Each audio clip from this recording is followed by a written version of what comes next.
আমি আরাধিয়া বলছি। বন্ধুরা, কেমন আছো সবাই? আশা করছি সকলে ভালো আছো। আজকে তোমাদের জন্য নিয়ে এলাম আরও একটি নতুন গল্প। আশা করছি তোমাদের দাঁড়িয়ে যাবে, তাই ভিডিওটা শুরু থেকে শেষ পর্যন্ত দেখো। আমার নাম অপু, বয়স 23 বছর। লেখাপড়া প্রায় শেষের দিকে। আমাদের ছোট পরিবার। আমি, আমার বাবা আর মা। বাবা একটা বাইরে চাকরি করে। 20 দিনের ছুটিতে বছরে একবার বাড়িতে আসে। আমার মা কামিনী দেবী, ডাক নাম পলি, বয়স 40। মা আমাকে খুব আদর করে, পাশাপাশি বিশ্বাসও করে। তবে কিছু ব্যাপারে আমাকে অতিরিক্ত শাসন করে। যদিও আদর করে বেশি আমি মাকে, তবুও একটু বেশি ভয় পাই। মার অবসর সময় কাটে পাশের বাড়ির অনুরাধা মাসির সাথে। উনারা আজ প্রায় 15 বছর ধরে আমাদের পাশে আছেন। মাসির ব্যাপারে পরে বলছি, তার আগে বাড়িটার বর্ণনা দিই। আমাদের আর মাসির বাড়ি পাশাপাশি। বাইরে থেকে মনে হয় এক পাঁচিলের ভেতর দুটো বাড়ি। আমাদের বাড়ির দক্ষিণে একটা পাঁচিল, তার ওপারে মাসিদের বাড়ি। আমার ঘর একেবারে উত্তরে। আমার আর মার ঘরের মাঝে একটা ছোট ঘর। যদিও আমাদের বাইরে একটা কোলতলা আছে। রান্নাঘরও বাইরে। দুটো ঘরের 3 পাশে পাঁচিল আর মাঝে 4 এর একটা গলি, সামনে উঠোন। পাঁচিলগুলো মাটি থেকে 9 ফুট উঁচু। মাসিদের বাড়িটাও একই ধাঁচের। দু বাড়ির মধ্যবর্তী দেয়ালে একটা গেট আছে, যেটা দিয়ে আমরা একে অপরের বাড়িতে যাই। এবার মাসির কথায় আসি। আগেই বলেছি, উনার নাম অনুরাধা, মার সমবয়সী। উনার একটাই মেয়ে, যার বিয়ে হলো 1 বছর হলো, আর থাকে চেন্নাইতে স্বামীর সাথে। মেসো থাকে বাইরে। মাসি পুরো একা। সেজন্যই মার সাথে তার জমে ভালো। মাসি আমাকে মার মতো আদর করে, তবে আমি কখনই তাকে মা কিংবা মাসির চোখে দেখিনি। প্রথম যখন বইতে গল্প পড়েছিলাম, সেটি ছিল মাসিকে সেবা দেওয়ার গল্প, যে গল্পে মাসিটার বর্ণনার সাথে অনুরাধা মাসির বেশ মিল ছিল। সেই থেকে শুরু। মাসিকে আমার কল্পনা এনে একটা জগৎ তৈরি করলাম। মায়ের প্রতি আমার কোনো অনুভূতি নেই। মাসির গলার আওয়াজ শুনলেই আমার বুক কাঁপতে থাকে। পরে ভাবলাম, হয়তো নিজের মা বলে তেমনটা ভাবতে পারি না, যেমনটা মাসিকে নিয়ে ভাবি। আমি অনেক দিন ধরে ভাবছিলাম, যদি মাসিকে একা পাওয়া যেত। সেই সুযোগ চলেও এলো। গত বছর মার্চের দিকে কলকাতা থেকে খবর এলো, আমার মার এক মাসতুতো দিদির মেয়ের বিয়ে। আমাদেরকে নেমন্তন্ন করা হলো। কিন্তু আমার তখন পরীক্ষা চলছিল। এখনো 2টো পরীক্ষা বাকি। তো ঠিক হলো, মা যাবে, আমি থাকব। মাসিমা না আসা পর্যন্ত আমাদের বাড়িতেই থাকবে আমার দেখাশোনার জন্য। মাত্র 3-4 দিনের ব্যাপার। তো মা চলে গেল। আর আমিও তৈরি হতে লাগলাম আমার উকি মারার মিশন কমপ্লিট করার জন্য। আমি আমার ডিজিটাল ক্যামেরাটা রেডি রাখলাম। প্রথম 2 দিন পরীক্ষার জন্য এত ব্যস্ত ছিলাম যে কোনো কাজ করার সুযোগ ছিল না। পরের দিন দুপুরে আমি খেয়ে দিয়ে মাসিকে বাইরে যাবার নাম করে বেরুলাম। মাসি মার ঘরে। একটু পর আমি আলতো করে গেট খুলে ঢুকলাম। তারপর আমার ঘরের উত্তর পাশের গলি দিয়ে ঢুকে বাড়ির পেছন গলি হয়ে দক্ষিণে মার ঘরের কাছে গেলাম। মার ঘরে 2টো জানালা, একটা দক্ষিণে আরেকটা পশ্চিমে। আমি পশ্চিমের জানালার নিচে বসে আছি। জানালার পাশেই খাট। আমি আস্তে করে উকি দিয়ে দেখি মাসি খাটে পা ছড়িয়ে শুয়ে আছে। মাসি দেখলাম মোবাইলটা নিয়ে কাকে যেন ক্যাল করছে।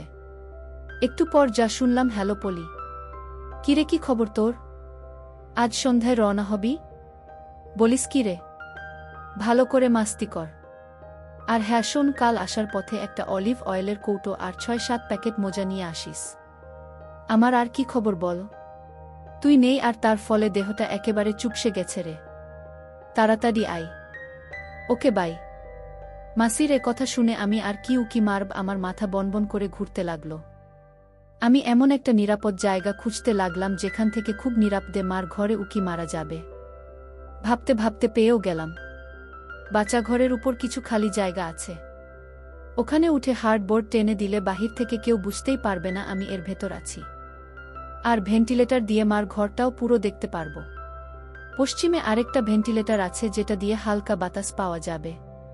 তবে গরমে বেশ কষ্ট করতে হবে। তা হোক, অন্তত আসল ঘটনাটা তো জানতে হবে। আমি এবার তৈরি হতে লাগলাম। মা আসুক, তারপর দেখি কি করা যায়।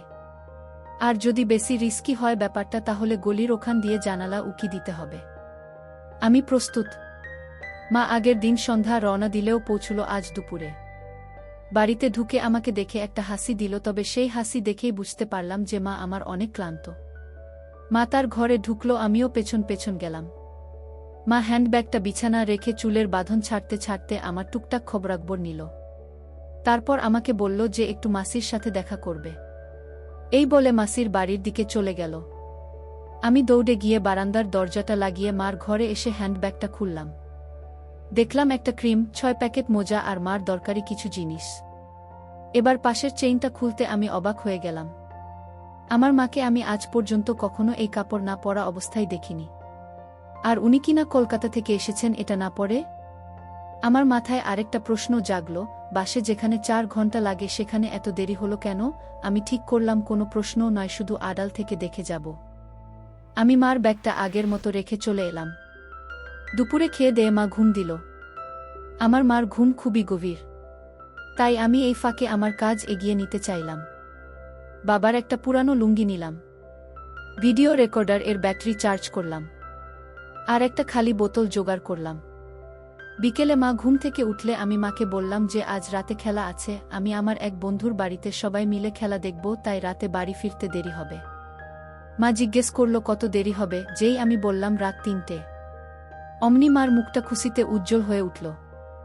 মা হেসে বলল ঠিক। তারপর মাসির বাড়িতে গেল আর আমাকে বলল যাওয়ার আগে আমি যেন তালা লাগিয়ে যায়। আমি মাথা নেড়ে সায় দিলাম। কিছুক্ষণ পর আমিও বেডুলাম, তবে ডুপ্লিকেট চাবি সাথে নিয়ে। কিছুক্ষণ পর আমি ফিরে আসলাম। এবার আমি আমার আস্তানা সাজাতে লাগলাম। ছোট ঘরের দরজার সামনে একটা স্টুল রেখে ওটার উপর দাঁড়িয়ে হার্ডবোর্ডটা সরিয়ে দিলাম। এরপর বাবার পুরানো লুঙ্গিটা, এক বোতল জল, একটা খালি বোতল মোতার জন্য উপরে তুলে নিলাম। তারপর আমিও উঠলাম, লুঙ্গিটা বিছিয়ে দিলাম। দেখলাম ভেন্টিলেটর দিয়ে মার ঘরটা পুরো দেখা যাচ্ছে আর খাটটা একদম ফেস টু ফেস পজিশনে। এবার আমি নেমে এলাম। আমার ঘরে একটা দরজা আছে যেটা দিয়ে উত্তর দিকে বের হওয়া যায়। দরজাটা এতদিন ভেতর থেকে, আজ দরজাটা লাগাবো ভেবে আমি ভেতর থেকে তালাটা খুললাম আর বাইরে দিয়ে লাগিয়ে দিলাম। আমার কাজ মোটামুটি শেষ। আমি এবার বেডুলাম। রাত 9টার দিকে মা ফোন করতেই আমি বাড়ি এসে খেয়ে নিলাম। মা শোন, তোর মাসি আজ আমার সাথে থাকবে। তুই এসে দরজায় টোকা দিবি না, আগে আমাকে ফোন করবি, নইলে তোর মাসির ঘুমের ডিস্টার্ব হবে। বুঝেছিস? আমি হ্যাঁ মা। আমি বেডুলাম তবে। মা হ্যাঁ যা। আমিও যাই অনুরাধাকে ডেকে আনি। দুজন একসাথে বেডুলাম। মা মাসির বাড়িতে ঢুকতে আমি আমার ঘরের ভিতর দরজা দিয়ে ঢুকে ভিডিও রেকর্ডারটা নিয়ে ঘর থেকে বেডুলাম। চাবিটা নিয়েছি কিনা দেখে নিয়েই আমি আমার ঘরে তালা মেরে স্টুল এ দাঁড়িয়ে ছোট ঘর এর উপরে উঠে হার্ডবোর্ড টেনে দিলাম। ওফ, হাফ ছেড়ে বাঁচলাম যেন। বেশ গরম লাগছে। ভেন্টিলেটর দিয়ে বেশ বাতাস আসছে। আজ বোধহয় বৃষ্টি হবে। কিন্তু মা এখনো আসছে না কেন? 10টা বাজে প্রায়। এমন সময় আকাশে বিদ্যুৎ চমকাতে লাগল। ভেন্টিলেটর দিয়ে বেশ বাতাস আসছে। যাক, ভালোই হলো, গরমে কষ্ট করতে হবে না। তবে এসব যখন ভাবছি তখনই গেট খোলার আওয়াজ পেলাম। মা আর মাসি আসছে। আমার বুক ধরফর করতে লাগল। ভেন্টিলেটরে চোখ রাখলাম। দরজা খুলে প্রথমে মা, তারপর মাসি ঢুকল। মা বলল চল আগে ফ্রেশ হয়ে আসি। ঠিকই বলেছিস রে, চল। মা আর মাসির মুখে এসব শুনে আমার নিঃশ্বাস বন্ধ হবার জোগাড় হল। দুজন একসাথে বাচ্চা ঘরে গেল। প্রায় মিনিট 5 পর দুজন বেডুলো এবং ঘরে ঢুকে দরজা লাগিয়ে দিল। মা আর মাসি ঘরে ঢুকে দুজন দুপাশের জানালাটা লাগিয়ে দিল। বাইরে বৃষ্টি হচ্ছে খুব। মা বিছানা থেকে চাদরটা নামিয়ে একটা পুরানো চাদর বিছিয়ে দিল। তবে এবার যা ঘটল তাতে আমার বুক এতটাই ধরফর করতে লাগলো যেন মনে হলো আমি মারা যাব। মা বলল, হ্যারে দেখতো বারান্দার গেটে তালা লাগিয়েছি কিনা। মাসি বাইরে গেল। আমার হার্টবিটও চলাচল বেড়ে গেল। মাসি আবার ফিরে এলো ঘরে, হ্যারে লাগানো আছে। এটা বলেই চুলটা ছেড়ে দিল। মা এতক্ষণ কি যেন করছিল পেছন থেকে, আমি ঠিক দেখতে পারছিলাম না। এবার ঘুরে দাঁড়াতেই বুঝলাম কপালে বিরাট একটা সিঁদুরের টিপ ও নাকে একটা নাকচাবি লাগিয়েছে। ওটা দেখে মাসি বলল, কিরে আজ বোধহয় একটু বেশি গরম হয়ে গেছিস। ব্যাপারটা কি শুনি? বিছানায় যা আগে, তারপর বুঝবি ব্যাপারটা কি। মাসি এক মুহূর্তে অ্যাকসেপ্ট হয়ে নিল। এ আমি স্বপ্ন দেখছি না তো? মাসি সোজা গিয়ে বিছানায় আছড়া হল। খাটে হেলান দিয়ে আমার দিকে তাকিয়ে আছে যেন। মাসি এবার মাকে হাঁক ছুডুল পলি। তোর হলো? এখনো কাপড় ছাড়িসনি তুই? আসছি বাবা আসছি। মা বলল আজ অপু বাড়িতে নেই। সবে বাজে 10টা। এখনো হাতে 5.5 ঘন্টা বাকি। এত তারা কিসের? যদি আমার চোখ ভুল না করে থাকে তবে এটুকু বলতে পারি চুল ছেড়ে দেওয়ার সাথে সাথেই মাকে ঘাতক মুভির বিন্দু মাসির মতো লাগছে। আমি মার থেকে চোখ ফেরতে পারছি না। মা এবার মাসির পাশে গিয়ে শুল। মাসি। হ্যাঁ রে, এবার বল। মা তুই তো জানিস আমার যে দিদির মেয়ের বিয়ে হলো উনার একটাই ছেলে একটাই মেয়ে। তো মেয়ে এতদিন মুম্বাই ছিল, বিয়ের জন্য কলকাতায় এসেছে আর ছেলেটা কলকাতাতে থাকে। এই ধর অপুর বয়সী। উনাদের বিরাট বাড়ি, বেশ পয়সাওয়ালা বুঝলি। আমকে তো বিয়ের অনুষ্ঠানের সব পোশাক উনারাই দিয়েছেন। এবার আসি আসল ঘটনায়। আমি যেদিন গেলাম তখনও তেমন আত্মীয় এসে পৌঁছায়নি। দিদি তো খুব খুশি।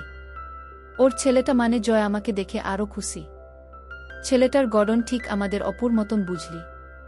তো ওখানে থাকতে গিয়ে একটা ব্যাপার খেয়াল করলাম, জয় প্রায় সারাক্ষণ আমার আশেপাশেই ঘুরঘুর করে।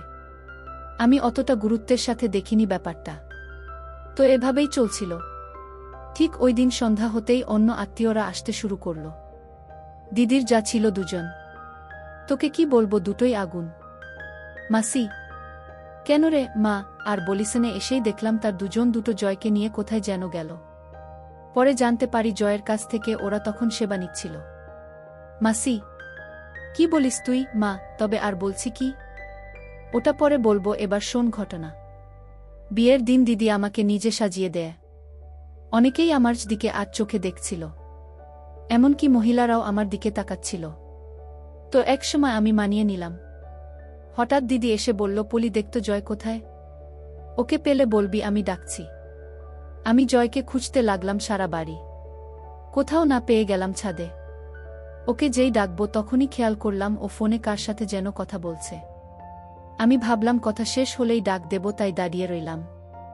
হঠাৎ শুনি ও বলছে, হ্যারে কঠিন জিনিস। মার কেমন এক বোন হয়। হ্যারে আজ 2 দিন ধরে তো তাকে ভেবেই পানি ফেলছি। দেখা যাক কি হয়। বাই। এটুকু শুনেই আমি বুঝে ফেললাম ও কার কথা বলছে। আমি এমন একটা ভাব করলাম যেন এই মাত্র এসেছি, জয় তোকে দিদি ডাকছে। জয় কিছু না বলে আমার দিকে একবার তাকিয়ে চলে গেল। আমি একলা ছাদে দাঁড়িয়ে ওর কথাগুলো ভাবতে লাগলাম। মাসি। কি? মা বলছি তো দাদা একটু জল খেয়ে নিই। মা জল খেয়ে আবার বলতে শুরু করলো। আমি ভাবতে লাগলাম তবে কি জয় আমাকে সেবা দিতে চায়? পাশাপাশি এও ভাবতে লাগলাম স্বামী থাকে অনেক দূরে, বছরে কটা দিন আমার কপালে জোটে, তাও সেটা আমার জন্য যথেষ্ট নয়। অনেকেই তো অনেক কিছু করে বেড়ায়, কেউ জানে না বলে তারা সতী নারী হিসেবে পরিচিত হয়। তাহলে আমাকে যদি কেউ কাছে চায় তো আমি কেন সাড়া দেব না? আমারও তো একটা খিদে আছে। এটা চিন্তা করেই আমি সিদ্ধান্ত নিলাম যে জয়কে দিয়ে সেবা নিব, যেই ভাবা সেই কাজ। ততক্ষণে আমার ভেতর একটা খিদে জেগে উঠেছে। সেদিন পুরোটা সময় আমি জয়কে টিচ করেছি, ওর সামনে দুলিয়ে হেঁটেছি। আর পরের দিনগুলোতে তো বাগান দেখিয়ে দেখিয়ে ওর অবস্থা খারাপ করে দিয়েছি। তো পরদিন আমি বাড়ির উদ্দেশ্যে রওনা হব। দিদি কিছুতেই আমাকে একা ছাড়বে না, তাই বলল যে জয় আমার সাথে যাবে। তো এটা শুনে আমি একটু মজায় পেলাম। আমি বেশ ছেনালি একটা সাজ দিলাম। আমরা শেষ বিকেলে বের হলাম। বাস স্টপে গিয়ে জয় টিকিট নিল। পরে বাসে উঠে দেখি একদম পেছনের 2 জনের একটা সিট। আমি তো বুঝতে পেরেছি। আমি একটা ছেনাল হাসি দিয়ে বললাম, খুকিরে বেছে বেছে একেবারে পেছনের সিট নিলি যে? জয় বলল, পেছনে নাকি ঝামেলা কম। আমি একটা হাসি দিয়ে জানালার পাশে বসলাম। আমাদের সামনে এক জোড়া বুড়ো মহিলা আর বামে তাদের সাথের বুড়ো লোকটা ছিল। তো বাস ছেড়ে দেওয়ার কিছুক্ষণ পর এ পাশের বুড়টা ঘুমিয়ে পড়ল।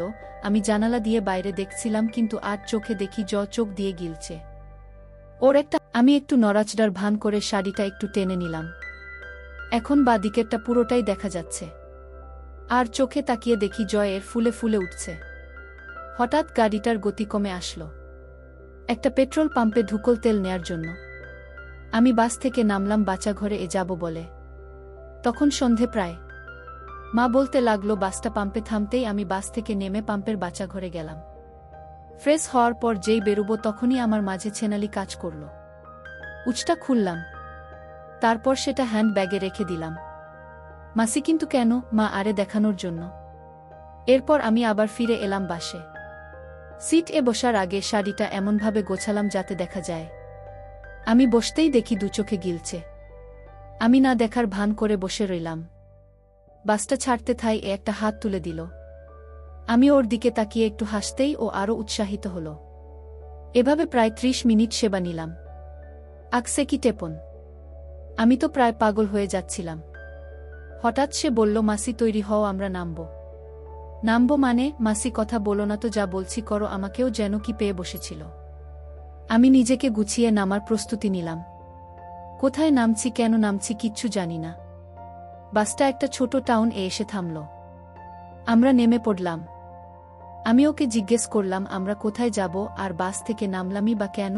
ও বলে কিনা আমরা বাস এর ভেতর যে টেস্ট ম্যাচ শুরু করেছিলাম সেটার তো দ্বিতীয় ফরম্যাট খেলতে নেমেছি। আমি অন্যদিকে মুখ ফিরিয়ে হেসে দিলাম। এবার আমরা বড় রাস্তা পার হয়ে একটা ছোট রাস্তা ধরে এগোতে থাকলাম। কিছুক্ষণ হাঁটার পরে একটা রেল স্টেশন দেখতে পেলাম। স্টেশনটার উল্টো দিকে একটা পাঁচিলে ঘেরা বাড়ি। জয় একটু দূরে গিয়ে কাকে যেন ফোন করল, আর কিছুক্ষণের ভেতর একজন ৪৪ বছর বয়সের মহিলা দরজা খুলে আমাদের ভেতরে নিয়ে গেল। বাড়িটিতে আমরা ছাড়া আর কেউ নেই। আমি জয়কে বাড়িটা কার জিজ্ঞেস করতেই ও শুধু বলল অত জেনে লাভ নেই। আমরা বিরাট একটা ঘরে ঢুকলাম, যার সাথে এটা ছোট ঘরও আছে। ঘরে ঢুকে দরজা লাগিয়ে দিল, তার আগে ওই মহিলাটিকে কি যেন বলল। এরপর ও ছোট ঘরে গিয়ে ফ্রেশ হয়ে এলো। আমিও ফ্রেশ হয়ে বেরিয়ে এলাম। ও আমাকে রেখে কিছুক্ষণের জন্য বাইরে গেল, আর আমিও এই সময়টা কাজে লাগলাম। মাসি কিভাবে বলো না রে? মা বলছি বাবা। আমি হ্যান্ডব্যাগ থেকে লিপস্টিক বের করে গাঢ় করে লাল লিপস্টিক আর চোখে একটু কাজল দিয়ে নিলাম। ঘরে একটা আয়না ছিল, ওটাতে দেখে নিজেকে বেশ সুন্দরী মনে হলো। তাও ভাবলাম কিছু একটা বাদ পড়েছে। আমি তখন আমার বাগ খুলে একটা নাকচাবি বের করলাম। এই যে দেখছিস নাকচাবিটা, এটাই। ওটা নাকে দিয়ে আবার আয়নায় দাঁড়াতেই নিজেকে আরও মায়াবী মনে হলো। ঘড়িতে তখন রাত ৯টা। একটু পরেই দরজায় টোকা পড়ল।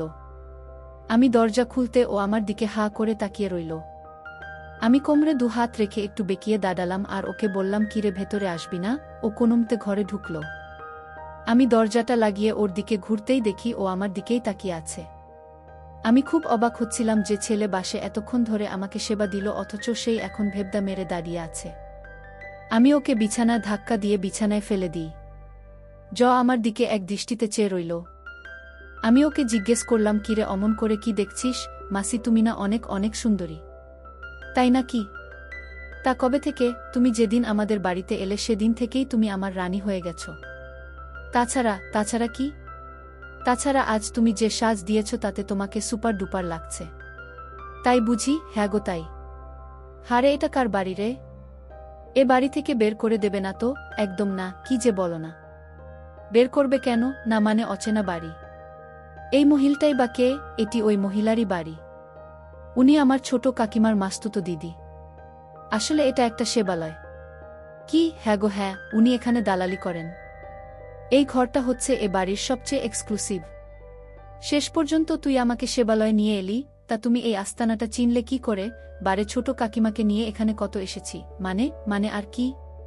কাকিমাকে এখানে এনে সেবা দিয়েছি। তুই তোর কাকিমাকেও? হ্যাঁ, শুধু ছোট কাকিমাকেই নয়, মেজ কাকিমাকেও। এ ঘরে দুজনকে একসাথেও সেবা দিয়েছি। ওই যে মাসিটাকে দেখলে দুয়ার খুলল, ওকেও। এমনকি বিয়ের দিনগুলোতে যে কয়টা দিন কাকিমারা আমাদের বাড়িতে ছিল প্রতিদিনই সেবা দিয়েছি। ওরে দুষ্টু বলিস কি? দিদি টের পেলে কি হতো বলতো? কি আর হতো? কিছুই হতো না। দিদি জানলে কেটে রেখে দিত। তাই না কি? আরে কেটে ফেললে আমার মা কাকে দিয়ে সেবা নিত? মানে বোঝনি? মনে হলো তোমার দিদি মানে আমার মা আমার কাছ থেকে সেবা নেয়। মানে তুই তোর মাকে সেবা দিস? হ্যাঁ, মা তো আমাকে এসব শিখিয়েছে। কাকিমাদের ব্যবস্থাও মা করে দিয়েছে। আর আজ যে তোমাকে নিয়ে এখানে এসেছি এগুলোর ব্যবস্থাও মা করে দিয়েছে। কাকিমারাও জানে যে আমি তোমাকে সেবা দিতে চাই। বিয়ের অনুষ্ঠানে ওরা তোমাকে দেখেছে। অবশ্য ওরা তোমায় দেখে হিংসায় মরে যাচ্ছিল। কেন রে? কেন আবার তোমার কাছে ওরা যে কিছুই না? আমি ভাবতেও পারছি না দিদি। দাদাও তোমাকে একটা জিনিস দেখাচ্ছি, এটা বলে ও ওর মোবাইল হাতে কি যেন করছিল। তারপর আমার হাতে দিল, দেখলাম ভিডিওতে দিদি। আমি লজ্জায় দিদির দিকে তাকাতে পারছিলাম না। আমি জয়কে বললাম একটু বাইরে যেতে। ও বাইরে যেতেই আমি দিদির সাথে কথা বলা শুরু করলাম। দিদি, ভিডিওতে এটা কি পড়েছ? কেন রে, খারাপ লাগছে? আমি তো এক্সে থাকি রাতে।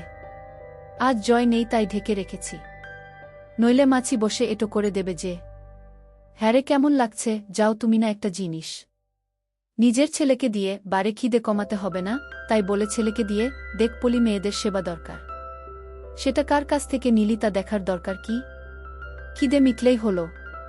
তাছাড়া সুখেই তো আছি। আজ থেকে তুইও বুঝবি কি মজা। তুমি কবে এ ব্যবস্থা করলে বলতো? তুই যেদিন এলি সেদিন থেকেই ও আমাকে বলছিল, মা, মাসিকে সেবা দিব, মাসিকে লাগাবো, তুমি ব্যবস্থা করো, নইলে তোমাকে আমি ছোব না। আমার একমাত্র ছেলে একটা আবদার করেছে, আর আমি তা রাখব না? তাছাড়া ও যদি আমাকে সেবা দেওয়া বন্ধ করে দেয় তাহলে তো আরও বিপদ। তাই ওকে বলে দিলাম, যা যেভাবেই হোক ব্যবস্থা করব। কিন্তু বিয়ের ঝামেলায় তা আর হয়ে ওঠেনি। ওদিকে আমার যা দুটো কোথায় একটু হেল্প করবে তা না, সারাদিন জয়কে গিলেছে। শেষমেশ ছোটর সাথে কথা বলে ওর বোনের বাড়িটা ঠিক করলাম। তুমি না একটা জিনিস, আর তুই কি আমার ছেলেটাকে খাওয়ার জন্য সব বের করে করে হেঁটে বেড়াতিস। শুনলাম বাসেই নাকি তোকে ফিট করে নিয়েছে। আস্ত জিনিস তুই। আর হবিও বা না কেন? আমারই তো বোন। আমাদের মারা ছিল তোমার মুখে কিছুই আটকায় না, এখন আবার আমাদের মায়েদের কথা টেনে আনো। তবে হ্যারে, তুই বাসের ভেতর নিয়ে এসে ভালোই করেছিস। কেন বলতো? যদিও আমার ধারণা ছিল তুই সেবা নিতে রাজি হবি, তাও যদি রাজি না হতিস তাহলে তোকে আমি ফোন করেই বাড়িতে আনিয়ে জোরপূর্বক সেবা নেওয়াতাম।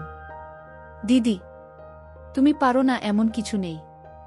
হয়েছে হয়েছে, এবার আমার ছেলেটাকে নিয়ে শুরু কর দেখি। কাজটাজ শেষ করে সেখানে রয়ে গেলাম। সকালে নাস্তা করে দুজন বেরিয়ে পড়লাম। স্টেশনে গিয়ে ট্রেন এ উঠলাম। ও আগেই একটা কামরা রিজার্ভ করে রেখেছিল। টিকিট চেক হয়ে যাওয়ার পর ও দরজা লাগিয়ে আমাকে সেবা দিতে চাইল, কিন্তু ট্রেন এর ভেতর সাহস হচ্ছিল না বলে আমি ওকে দিইনি। আমাকে স্টেশন এ নামিয়ে দিয়েই ও ফিরতি ট্রেন এ চলে গেল। আমি আসার পথে মোজা কিনে নিলাম। এই হলো আমার ঘটনা। মাসি, বাবা, তুই পারলিও বটে। মা, কেন তোর হিংসে হচ্ছে নাকি রে? মাসি, না, হিংসে হবে কেন? আমিও একটা পেয়ে গেছি রে। মা, কি বলিস? কিভাবে? মাসি, তবে শোন, কাল খুকির ওখানে যাচ্ছি, বুঝলি? ওরা নাকি একটু চেন্নাই যাবে, কিন্তু ওর দেবরকে দেখাশোনা করার কেউ নেই। ছেলেটার বয়স কত আর, 23-24 হবে হয়তো। আমাকে একথা বলতেই আমি বললাম আমি আসছি। তোকেও দেখে গেলাম, আবার যতদিন তোরা চেন্নাই থাকবি ততদিন তোর দেবরের দেখাশোনা আমিই করব। খুকি তো মহা খুশি, আমিও খুশি, কারণ এই ফাঁকে আমিও ততদিন বেশ সেবা নেব। মা, কি বলিস তুই? তা ছেলেটাকে বাগে আনলি কবে? মাসি, বারে গতবার ইশারা ইঙ্গিতে অনেক কিছুই বুঝিয়েছিলাম। আজ প্রায় কয়েকদিন হলো ভিডিও কলে বাগান দেখিয়েছি। এখন শুধু আসল কাজটাই বাকি। মা, তলে তলে এত দূর? মাসি, বারে আমাকে না জানিয়ে তুই পারলে আমি কেন পারব না? শোন, তুইও যেমন আমিও তাই। মা, হ্যারে, আমরা হলাম এক জোড়া জিনিস। তাহলে তো আগামী কতদিন তোকে খুব মিস করব রে। কার সাথে হবে বলতো? মাসি, কেন রে, তোর স্বামীকে বলো না? মা, আমার কি আর সেই কপাল আছে? এত দূরে থাকে, আমার যে মাসে একবার সেবা নেওয়া সম্ভব না। মাসি, কোনো চিন্তা করিস নে, অল্প কটা দিনই তো, তারপর তো আমি ফিরে আসবেই। ততদিন না হয় নিজেকে ধরে রাখ। মা, তা না হয় রাখলাম, তা আজ কি করব বলতো? মাসি, আজ একটু নতুন উপায়ে হবে। আমি একটা নতুন জিনিস পেয়েছি রে। মা, কি জিনিস? মাসি একটা কৃত্রিম মেশিন বের করল। মা, এটা কিভাবে ব্যবহার করে? কোথায় পেলি? মাসি, এটা আমাকে খুকির দেবর পাঠিয়েছে। আর এটা ব্যবহার করা একদম সোজা। মা, বেশ ভালোই হবে রে, নিজেরাই নিজেদের সেবা দিব। কি বলিস? মাসি, তা তো বটেই, তবে তাই বলে বসে থাকলে চলবে না, কিন্তু সেবা নেওয়ার সুযোগ তৈরি করতে হবে। এখন চল আমরা একটু মজা করি। অনেক মজা হয়েছে, চল ফ্রেশ হই। মা, হ্যাঁ চল। মাসি, খোকা, মা ভোর রাতে ফিরবে। একসাথে বাচ্চা ঘরে অর্থাৎ নিচে গেল। দুজনেই ফ্রেশ হয়ে নিল। মা বাতি নিভিয়ে দিল। প্রায় 30 মিনিট পর আমি নেমে আমার ঘর দিয়ে বেরিয়ে মাকে ফোন করলাম যে আমি আসছি গেট খুলতে। আমি এমন একটা ভাব করলাম যেন ঘুমে কাতর। মা গেট খুলে দিতেই আমি সোজা আমার ঘরে গিয়ে শুয়ে পড়লাম। পরদিন আমি একটু দেরি করেই ঘুম থেকে উঠলাম। উঠে ফ্রেশ হয়ে রান্না ঘরে গেলাম, দেখি মা রান্না করছে।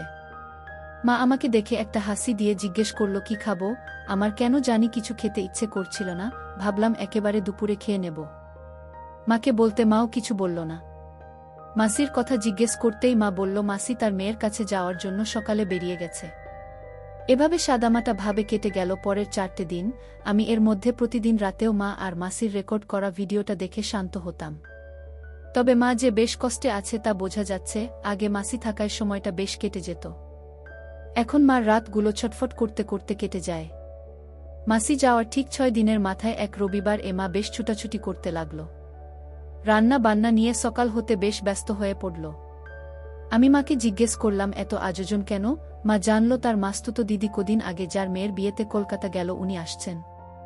খবরটা শুনে টনটন করে উঠল, কারণ এই মাসি একটা জিনিস, মনে হচ্ছে কিছু একটা হবে। আমি জিজ্ঞেস করলাম কখন আসবে। মা জানল দুপুর 2টো নাগাদ চলে আসবে। আমি এরই মধ্যে স্নান সেরে নিলাম। মাও স্নান সেরে বেশ পরিপাটি হয়ে নিল। মাসি এলো 2টা দেশে। আমাকে দেখে মাসি বেশ অবাক হল। বারবার মাকে বলতে লাগলো তোর ছেলেটা বেশ হয়েছে। এটা বলার পর দেখলাম মা ও মাসি দুজনেই মুচকি মুচকি হাসছে। যদিও আমি ব্যাপারটা ধরতে পারলাম না, তারপরও মাসির মুখে কথাটা শুনে বেশ লাগলো। মাসির নামটা বলে নি রামা। বেশ দেখতে। খেয়ে দে মাসি আমার ঘর এলো আমার সাথে গল্প করতে। মাসি মাকে বলল একটু রেস্ট নিতে, সারাদিন অনেক কাজ করেছে বলে। মাও কথা না বাড়িয়ে আমাদেরকে রেখে ঘরে গিয়ে শুয়ে পড়ল।